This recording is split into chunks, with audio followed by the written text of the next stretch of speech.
Assalamualaikum warahmatullahi wabarakatuh. Perkenalkan, nama saya Saiful Anwar.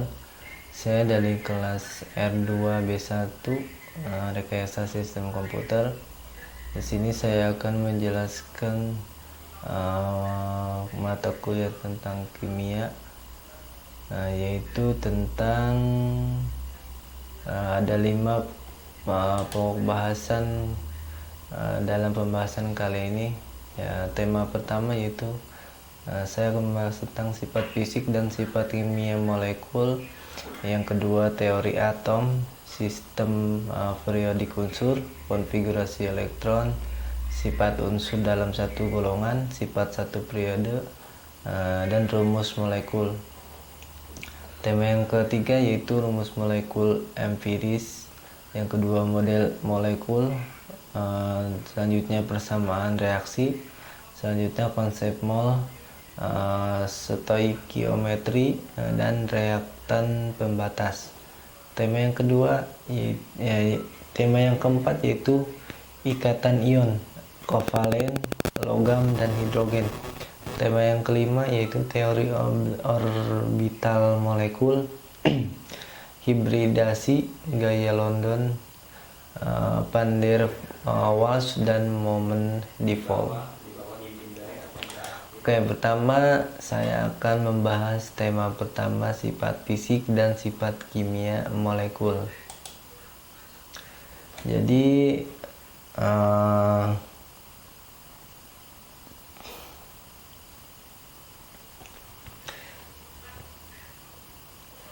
sifat fisik itu adalah merujuk pada perubahan benda tanpa bentuk zat baru ya. Jadi kita bisa mencirikan sifat fisik dari wujud zat, warna, bau, titik lelah, titik didih, massa jenih, kekerasan, kelarutan, keruhunan, kemagnetan, dan kekentalan. Selanjutnya di sini ada sifat kimia molekul, yaitu sifat kimia adalah perubahan yang dialami suatu benda yang membentuk zat baru. Jadi sifat kimia ini cirinya suatu zat yang berhubungan dengan terbentuknya zat jenis baru, seperti mudah terbakar, membusuk, mudah meledak, berkarat, dan beracun. Kemudian tema yang kedua yaitu tentang teori atom, sistem periodik, unsur, konfigurasi elektron, sifat unsur dalam satu golongan, sifat satu periode, dan rumus molekul. Oke, pertama di sini ada teori atom. Teori atom itu adalah teori yang dikemukakannya suatu benda dapat dibagi menjadi bagian-bagian yang sangat kecil yang akhirnya tidak dapat dibagi lagi, yaitu disebut atom ya. Jadi menurut Demoritus, atom sebetulnya padat, tidak memiliki struktur internal, serta ada ruang kosong antara atom untuk memberikan ruang untuk pergerakannya, seperti pergerakan dalam air dan udara atau fleksibilitas benda padat. Jadi selain itu, Demokritus juga menjelaskan bahwa untuk menjelaskan perbedaan sifat dari material yang berbeda, atom dibedakan ke dalam bentuk massa dan ukurannya. Berdasarkan atom yang dibuat, Demoritus mampu menjelaskan bahwa semua benda terdiri dari bagian yang lebih kecil, disebut atom. Namun model Demoritus ini kurang memiliki bukti eksperimental hingga mulai tahun 1800-an ya. Jadi muncul teori-teori baru berdasarkan hasil eksperimen. Kedua yaitu sistem periodik unsur, yaitu merupakan susunan unsur-unsur kimia berdasarkan urutan nomor atom dan kemiripan sifat unsur tersebut, partikel terkecil dari sebuah unsur atom. Jadi sistem periodik unsur merupakan suatu unsur yang disusun berdasarkan nomor atomnya ya.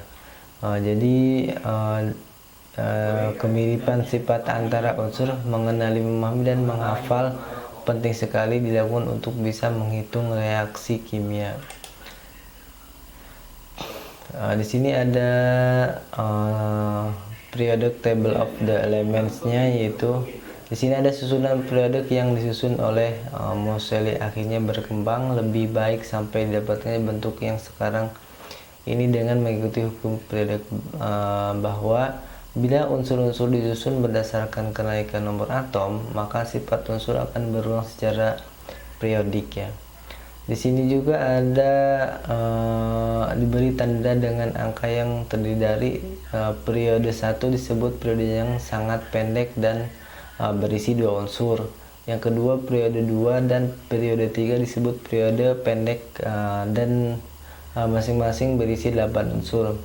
Yang ketiga periode 4 dan periode 5 disebut periode panjang dan masing-masing berisi 18 unsur.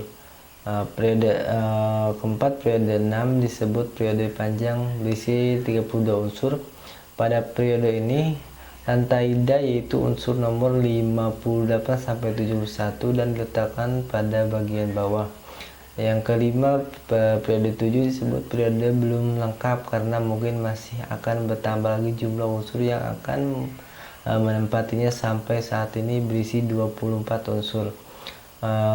Jadi di sini yang keenam jumlah golongan sistem periodik ada 8 dan ditandai angka Romawi.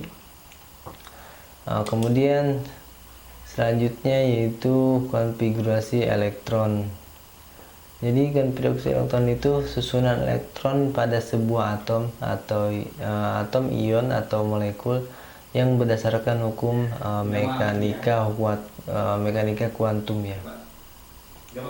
Jadi berdasarkan teori atom Bohr, gerakan elektronik mengelilingi inti mengikuti lintasan-lintasan tertentu. Lintasan-lintasan elektron itu dapat dipandang sebagai kulit atom. Jumlah kulit atom menentukan konfigurasi elektron. Konfigurasi elektron mengikuti aturan-aturan berikut, yaitu tiap kulit atom dari yang paling dalam atau dekat inti diberi konotasi KLMN untuk menyatakan kulit atom 1, 2, 3, 4 dan seterusnya. Tiap kulit atom maksimum berisi 2n kuadrat. N adalah nomor kulit atom. Selanjutnya adalah dalam satuan golongan, yaitu dalam satuan golongan konfigurasi unsur-unsur satu golongan mempunyai jumlah elektron valensi sama dan jumlah kulit bertambah. Akibatnya jarak elektron valensi dengan inti semakin jauh ya, sehingga jarak jari-jari atom dalam satu golongan makin ke bawah semakin besar.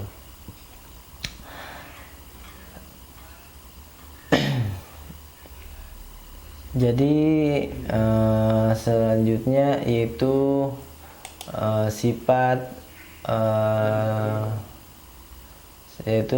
selanjutnya adalah tentang tema ketiga.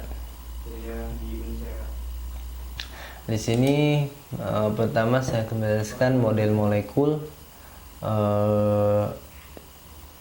Model molekul itu dalam kimia, rumus empiris atau komposisi kimia dari suatu senyawa kimia adalah ekspresi sederhana jumlah reaktif setiap jenis atom atau unsur kimia yang dikandungnya. Jadi suatu formula empiris tidak memberikan gambaran mengenai isomer atau struktur atau jumlah absolut atom. Jadi formula empiris adalah standar bagi senyawa ion seperti CaC12 dan molekul seperti CO2. Istilah empiris merujuk pada proses analisis elemental, suatu teknik kimia analitik yang digunakan untuk menentukan presentasi komposisi relatif per unsur dari suatu zat kimia. Oke, selanjutnya adalah model molekul.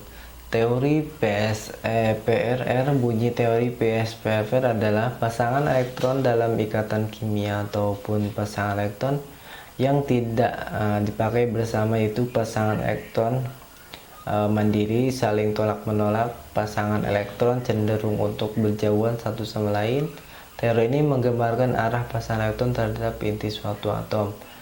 Di sini juga ada teori domain elektron, yaitu penyempurnaan dari teori PSEPR. Domain elektron artinya kedudukan suatu elektron atau daerah keberadaan elektron dapat dibentuk dengan jumlah domain sebagai berikut.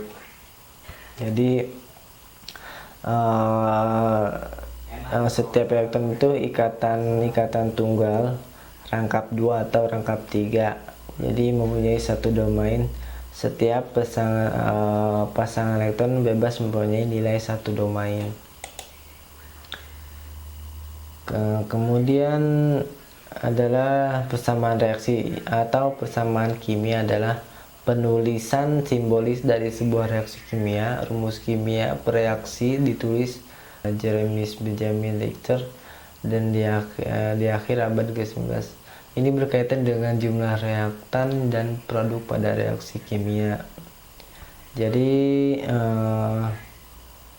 perhitungannya didasarkan pada fakta bahwa atom tidak dapat diciptakan atau dihancurkan.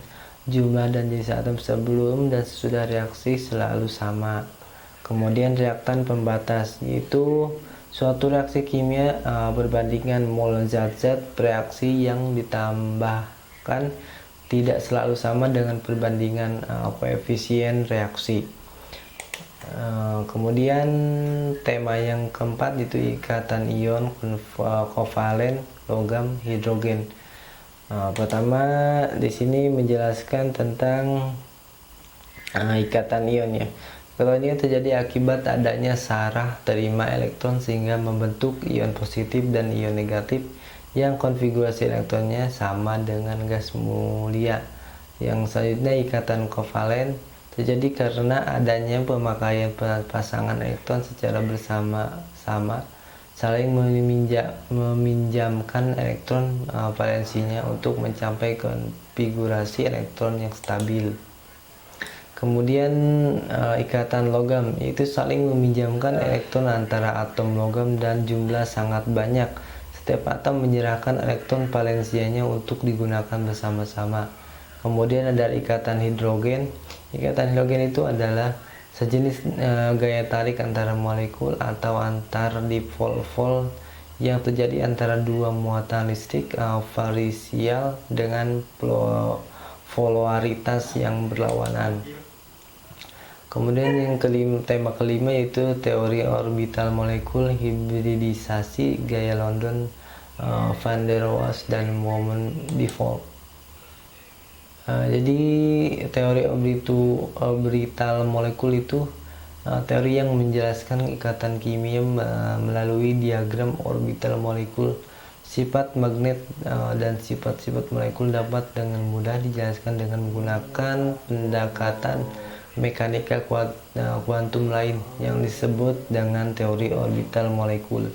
Selanjutnya hibridasi, yaitu proses pergabungan orbital atom pusat dengan orbital atom lainnya sehingga terbentuknya orbital hibrida. Selanjutnya ada gaya London, yaitu gaya tarik menarik antara atom karena adanya dipol sesaat atom memiliki elektron yang selalu bergerak. Pergerakan ini menimbulkan ketidakkemerataan elektron pada atom. Kemudian ada gaya van der Waals. Gaya van der Waals atau gaya dipol hampir sama dengan gaya London. Bedanya gaya van der Waals disebabkan oleh dipolistik yang permanen. Kemudian tema yang pertama di sini ada contoh dari tema pertama. Di sini ada beberapa contoh perubahan materi. Ada besi, ada berkarat, kamfer menyublim, gula larut dalam air, pembuatan dapur. Jadi perubahannya yang menghasilkan zat baru adalah di sini ada, tinggal dijawab saja. Kemudian tema kedua itu nomor atom dari unsur X adalah, di sini jawabannya sih. Pembahasannya karena menentukan nomor atom air dan Ne merupakan golongan gas mulia akan sangat membantu jika kita sudah hafal nomor atomnya. Kemudian di sini ada tema 3, sejumlah hidrokarbon dengan volume 20 mili pada keadaan STP dibakar menjadi 60 mili karbon dioksida dan 60 mili air dalam fase gas dan STP. Apabila diketahui mister senyawa tersebut sebesar 42, tentukan rumus molekul senyawa hidroksida tersebut. Nah, di sini ada dengan menggunakan hukum Avogadro yang menyatakan pada keadaan STV V1 atau per N1 sama dengan P2 per N2. Maka perbandingan volume sama dengan perbandingan mol. Terdapat dua cara untuk mengerjakan soal tersebut ya. Kemudian ikatan ion terdapat pada pasangan senyawa. Di sini jawabannya yang E, karena A Naci dan HCI ikatan ion dan ikatan kovalen, HCI dan NH3 ikatan kovalen dan ikatan kovalen, dan seterusnya. Kemudian yang kelima, tulisan konfigurasi elektron ion O+2 tersebut dalam konteks orbital molekul atau molekular orbital. Jawabannya yaitu konfigurasi elektron ion O+2. Jadi di sini ada jawabannya. Oke, itu saja presentasi kali ini. Semoga ada yang semoga